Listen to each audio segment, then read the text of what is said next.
Hello guys, hoy vamos a comprobar tu nivel de inglés con un listening practice. De hecho, el 90% de este video va a ser en inglés intermedio y el tema va a ser Why I wanted to become an English teacher, o sea, por qué quise ser maestra de inglés. Así que voy a contar mi historia en inglés por completo para que ustedes puedan comprobar cuánto entienden. Cuéntame abajo en los comentarios cuánto consiguen entender y quédate hasta el final porque les voy a enseñar 10 frases que ustedes pueden usar en inglés para contar historias en pasado, contar las historias de su vida, sus experiencias. Así que eso va a ser muy útil para que ustedes hablen inglés más fluido. Let's go! It's funny because I remember when I was a little girl, I always played teacher with my siblings. I'm the oldest of 5, so since I'm the oldest, I always had the role of the teacher. But as I grew up and I was in high school, I liked classes like anatomy, I really liked science, I liked history. So I decided that I wanted to be a doctor and not a teacher. So I was studying classes like science, I was studying sports medicine, anatomy, and everything was great. But then during my last year of high school, I started taking Spanish classes. Actually, I couldn't speak Spanish. I could only understand Spanish when I was in high school. So I decided that I would take Spanish classes. And then I got the opportunity to study in Spain when I was in my last year of high school. So I spent the summer after high school, after my graduation, in Spain. And I realized that even though I'm Mexican American and I could understand a lot of what people were saying, I couldn't speak. And that was so frustrating for me. That felt like a huge barrier in my life because also I couldn't really speak with my grandparents. I couldn't really speak with my family from Mexico because my communication in Spanish just really wasn't good. So I made it my goal after that trip to Spain to learn fluent Spanish. So I decided to change my trajectory. I changed my degree. I didn't want to become a doctor anymore. I just wanted to learn Spanish and travel the world. Honestly, that first trip to Spain when I was 18 changed everything for me. I realized that all I really wanted to do was travel. I wanted to learn about cultures. And that's when I realized, I only spent a month and a half there, but I realized that I wanted to spend more time in Spain. But I couldn't because I was only 18. I still had to go to university. I had to finish my degree. So I had to go back home. To be honest with you, I went through a little depression, a little existential crisis because I just wanted to be in Spain. So when I got back home and I was continuing to study in university, I decided to major in Spanish, Portuguese, and international relations. When I say that I decided to major in, that's the way we say in the US that the degree or the career we chose was that topic. So I decided Spanish and Portuguese. Like I said, all I wanted to do and my only mission was to become fluent in Spanish and travel the world. And well, along the way, I also became fluent in Portuguese. So, os meus brasileiros também falo português. At the time, I was also tutoring Spanish and English online. And so I was working online and I was studying. But all I was thinking about was traveling more. And finally, it happened.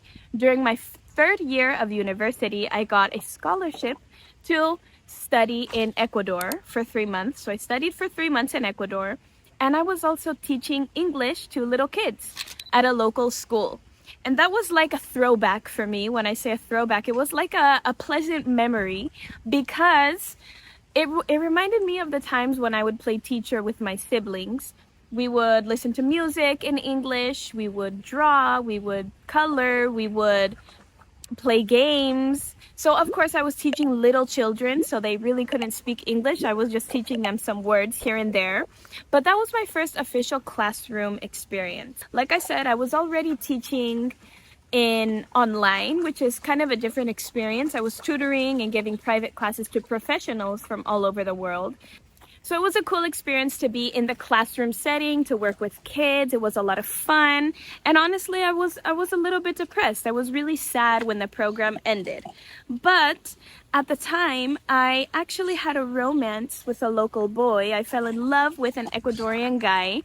And so I decided to stay some more time in Ecuador. I actually spent about 9 months in Ecuador and I was traveling. I was learning about culture.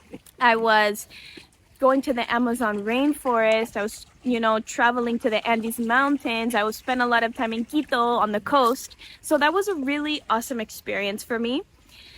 Unfortunately, though, when I went back to the US for some time, that's when the pandemic hit. So that was in 2020, and we had to end our relationship. So I was back in the US. I was in university studying. I was still giving classes online, and my life was back to normal besides the pandemic. That time traveling through Ecuador was one of the most beautiful times in my life. But unfortunately, the pandemic hit and I had to close that chapter. I had to go back to my city. I had to be with my family. I had to finish my university degree. And I only had one more year in university. And of course, we were confined. All my classes were now online. I was only giving classes online to adults. And the whole time I was just thinking, when am I going to be able to travel again? That's really the only thing I wanted to do, was to travel the world.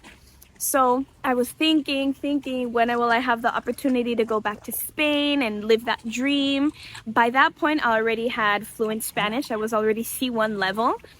And so I knew that for me to be able to get to C2 level, or fully competent, fully fluent, I had to spend more time in a Spanish-speaking country. And for me, I wanted that to be Spain. So I was studying. I was still in my Spanish classes. And then it happened. One day, my university professor came to me and said, Emma, there's a program where you can go to Spain, you can study abroad, you can teach English in local schools. It's for university graduates from the US and from the United Kingdom. And so I said, that's it. That's my opportunity. So I applied to the program, and with my best friend actually, and after we graduated university, we moved to Sevilla here in the south of Spain. That's where I live today with these two. But that was back 4 years ago, right after graduating university. I packed my bags. We were still in the pandemic, which is kind of crazy, but I packed my bags and I flew to Spain. And that first year was challenging. It was challenging because we were in the pandemic, so it was hard to make friends. We had quarantine, so we could only go out during certain hours of the day. And I had to wear masks while giving classes. So there was a lot of distance between me and my students. It wasn't the traditional experience that I was expecting. But still, I made the best of it. But then that first year passed, and I felt like I still didn't get to do the things that I was dreaming of, like traveling more around Spain or really connecting with my students because of the pandemic. At the end of 2021, I decided to renew the program again and come to Spain for another year and continue teaching at the same elementary school. So I did that. That's when things were more lenient, more calm with the pandemic, and the pandemic in general was calming down. So I came back another year, and that year I made a lot of friends. That's when I met my boyfriend. That's when I really started having a lot more fun and enjoying the classroom experience. That was my real experience, because I was working with 5-year-olds to 12-year-olds. So then I could understand, okay, what does it look like working in a real classroom? Like, what is it actually like being a teacher? And to be honest, guys, I wasn't a fan. I had a hard time following the curriculum because I was seeing that it really wasn't that effective. I was teaching students everything from a textbook, and it didn't feel like real life English. And also, the students simply were learning vocabulary that wasn't relevant. So I thought, okay, it was a great experience teaching in a traditional classroom, but this isn't what I want. At the time, I was still giving online classes to professionals. And I decided, okay, when this finishes, I'm not going to renew the program again. I don't want to be a traditional teacher that's in classrooms. I want to try something different. I want to do something not traditional and actually help people achieve their goal of fluency. So I finished that year, my final year, working in the elementary school here in Sevilla, and I decided to make a change in my life. I decided to take a risk, and I decided to live only off of my private classes. So for a few months, I was just teaching online. I was teaching on italki. I had some private students around the city. And I took the risk of trying to make a living and make a method that I know is based off of how I actually achieve fluency in Spanish and Portuguese. And eventually, I decided to open my online English academy. And now we're a team of 5 teachers, and we also work with students from all over the world. To be honest, becoming an English teacher wasn't my life dream. It was something that I enjoy. What I really, really love is languages. And what I love is helping people achieve their dream lives. And not just people, Latinos. I wanted to help Latinos because I felt like it was a way to help people like my grandparents who want to change their lives for the better by learning English and moving to a different country, like I did when I learned Spanish and moved to Spain. So my mission is really to help Latinos improve their future, look for better opportunities through learning English, because I just love seeing my students progress and I love seeing them reach their goals. So did you understand my story? Tell me below in the comments. Y si tú también quieres contar tu historia en inglés, aquí te voy a dejar 10 frases que puedes usar para contar historias en pasado, para contar experiencias de tu vida y cómo llegaste hasta donde estás hoy. Number 1. When I was a child, cuando yo era niño, when I was a child, I wanted to be a doctor. When I was a child. To pick when I was a child. Number 2. I used to think English was impossible to learn. I used to think that my life was a tragedy. I used to think of them as earwax. Number 3, that's when I realized. Ahí fue cuando me di cuenta.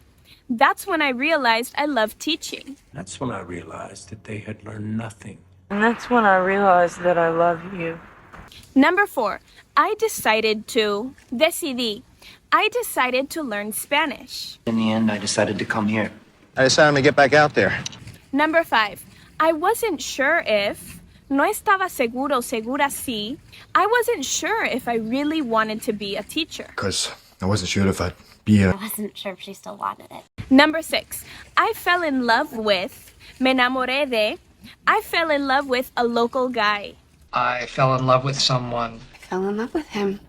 Number 7, I had a hard time with, me costaba. I had a hard time with the traditional teaching method. I had a hard time with the previous architects. I had a hard time with him. Number 8, I started to feel confident when, empecé a sentirme con más confianza cuando, I started to feel more confident when I traveled alone. I started to feel like reading about life. Started to feel like this was normal. Number 9, I never imagined I would. Nunca me imaginé que. I never imagined I would live in Spain. I never imagined I would once again. I never imagined I would get this lucky. Number 10, now I want to. Ahora quiero. Now I want to help others achieve their dream life as well. Now I want to know what happened in Marseille. Now, I want to break this out in boxes. Practica abajo en los comentarios usando algunas de estas frases para contar tu historia. Me encantaría leerte. Si te gustó este video, ve a ver este de aquí porque estoy segura que te va a encantar. See you next Thursday.